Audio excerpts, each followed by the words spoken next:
Hello everyone, কেমন আছো সবাই? আজকের ব্লগটি খুব তাড়াতাড়ি স্টার্ট করছি, খুব তাড়াতাড়ি বলতে একদম সকাল সকাল। তো এই যে সকালে একটু নিজেকে দেখলাম, প্রতিদিন ইচ্ছে করে নিজেকে একটু আয়নার মধ্যে দেখতে। আজকে তোমাদের সাথে দেখলাম। তো ওই যে আমি একটা ওয়ালমেট দেখিয়েছি ফুলের, সূর্যমুখী ফুলের, সেই ওয়ালমেটটা নিজে বানিয়েছিলাম। তো একটু নিজেকে দেখে একটু ফ্রেশ হয়ে এবার চলে আসছি রান্নাঘরে। অবশ্যই আমি সকালেই চা রুটি খেয়ে নিয়েছি। তো এখন রান্নার কাজে চলে আসবো। গতকালকে অনেকগুলো পেঁয়াজ নিয়ে আসছিলো, সেখান থেকে বেছে যে পেঁয়াজগুলো একটু নষ্ট হবে মনে হয়েছিল সেগুলো একটু বেছে নিয়ে এবার একটু কেটে নিয়ে ব্লেন্ডার করে রেখে দিচ্ছি। আর সাথে আদাও ছিল অনেকগুলো, ফ্রিজে অনেকগুলো আদা ছিল। তো ভাবলাম যে একটু ব্লেন্ডারটা যেহেতু বের করছি একটু ব্লেন্ড করে নিই আদাগুলো।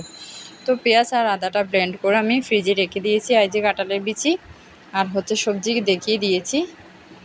আজকে রান্না করব সবজিগুলো চিংড়ি মাছ দিয়ে আর এই যে কই মাছগুলো। আজকে প্রায় কয়দিন ধরে আমার প্রায় ভিডিওতেই এই যে কই মাছ রেসিপিটা দেখতে পাচ্ছ। এটা এটার করার মূল কারণ যে একসাথে প্রায় 3 কেজি মতো কই মাছ নিয়ে আসছিলো, যেহেতু দেশি কই মাছ। আর মাছগুলো কেন জানি না যখনই রান্না করছি খুবই স্বাদ লাগছে, সবারই খুবই টেস্ট লাগছে। তো আজকেও রান্না করতেছি। যেহেতু দেশি কই মাছ ফ্রিজে অনেক দিন ধরে রাখবো না, এই চিন্তা ভাবনা করে 1 দিন পর 2 দিন পর করে খেয়ে ফেলতেছি। তো যাই হোক, আজকেও রান্না করব। আজকে আইটেমে থাকবো ডাল। এই যে ডালটা আমি সকালে চায়ের চুলায় বসিয়ে দিয়েছিলাম। তো রান্না করে এসে দেখি ডালটা আমার ফুটে আসছে, এর মধ্যে আমি একটু সম্বাদে দিয়ে দিলাম। আজকে দেখলাম যে আমার 5 ফোড়নটা শেষ হয়ে গিয়েছে। তো ডাল ফোড়নে দেওয়ার সময় কিছুটা জিরে আর কিছুটা পেঁয়াজ কুচি দিয়ে আমি ডালটা ফোড়নে দিয়ে দিলাম। এরপরে মাছগুলোকে একটু হালকা করে ভেজে নিব। কই মাছগুলোকে ভেজে মাছগুলো একটু শুকনো শুকনো করে রান্না করব, যেহেতু ডাল রান্না করছি মাছটা শুকনো করে রান্না করব একদম। তো খেতে খুব ভালো লাগবে। এই পর্যন্ত যতবারই কই মাছগুলো রান্না করেছি একবার এক এক রকম করে রান্না করার ট্রাই করছি।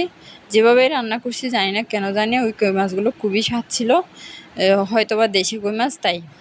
তো যাই হোক, এখানে আমি কই মাছটা বসিয়ে দিচ্ছি, কিছুটা পেঁয়াজ কুচি রসুন কুচি দিয়ে দিয়েছি।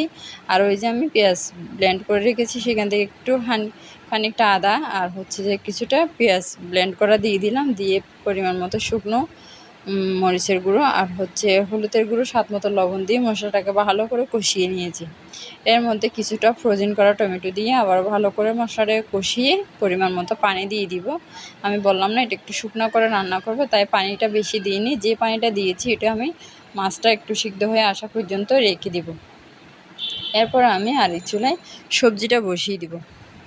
আজকে সবজিটা রান্না করার ইচ্ছে ছিল একটু শুটকি বলতে চিংড়ি শুটকি দিয়ে রান্না করার ইচ্ছে ছিল, কিন্তু বাসায় সবাই চিংড়ি শুটকিটা পছন্দ করে না, বিশেষ করে ছেলেরা।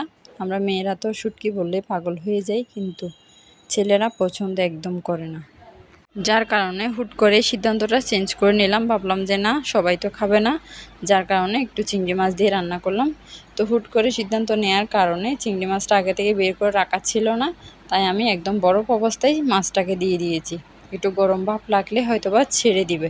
তো এই যে যেমন কথা তেমনই কাজ, আমার মশলা সবগুলো কষানো হয়ে গিয়েছে, এর মধ্যে আমার মাছটাও বরফ ছেড়ে দিয়েছে। আবারও মশলাটাকে ভালো করে কষিয়ে নিয়েছি। আর এই যে কাঁঠালের বিচি, আমার শাশুড়ি মা ইদানিং দেখি সব সবজির মধ্যে কাঁঠালের বিচি দিতে খুবই পছন্দ করতেছে, আর ওনার খুবই প্রিয় নাকি কাঁঠালের বিচি। আর শুনছি যে ওই কাঁঠালের বিচিতে নাকি বেশি পরিমাণ ভিটামিন আছে, তাই উনি সবাইকে খাওয়ার জন্য এইভাবেই রান্না করে।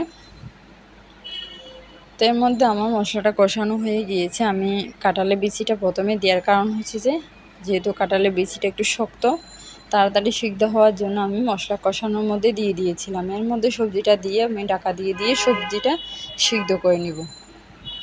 আমি কয়েকবার ঢাকা দিয়ে সবজিটাকে সিদ্ধ করে নিয়েছি।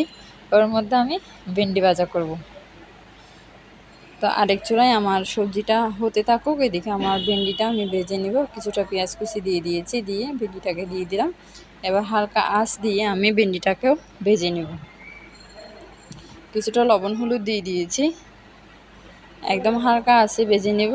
যদি ভেন্ডি ভাজার সময় একটু আঁচটা বড় হয় তাহলে কি হয়, ভেন্ডির কালারটা তো নষ্ট হয়, পুড়ে যাওয়ার সম্ভাবনা থাকে। আর ভেন্ডি কখনোই তেল খায় না, মনে হয় যে অনেকগুলো তেলের প্রয়োজন। যখন একটু সিদ্ধ হয়ে আসে তখন তেলটা ভেন্ডি থেকে ছেড়ে দেয় আর তেমন একটু তেল চিটচিটে হয়ে যায়, যার কারণে আমি তেলটা একটু কম দেওয়ার চেষ্টা করেছি। যাই হোক, আমার প্রায় তরকারিতে ইদানিং বেশি তেল হচ্ছে, বকা তো শুনতেছি। তো যাই হোক, আমার সবগুলো রান্না কমপ্লিট হয়ে গিয়েছে। আর এদিকটা এলোমেলো, একটু আগে খুব বৃষ্টি পড়ছে। তো আজকের জন্য এখান থেকে বিদায় নিব। সবাই ভালো থাকবে, সুস্থ থাকবে। আর ব্লগটি কেমন লাগলো অবশ্যই জানাবে। যদি একটু হলেও ভালো লেগে থাকে তাহলে একটা লাইক কমেন্ট করে বোনটির পাশে থাকবেন। ধন্যবাদ সবাইকে। আরও একটি নতুন ব্লগের আশায়।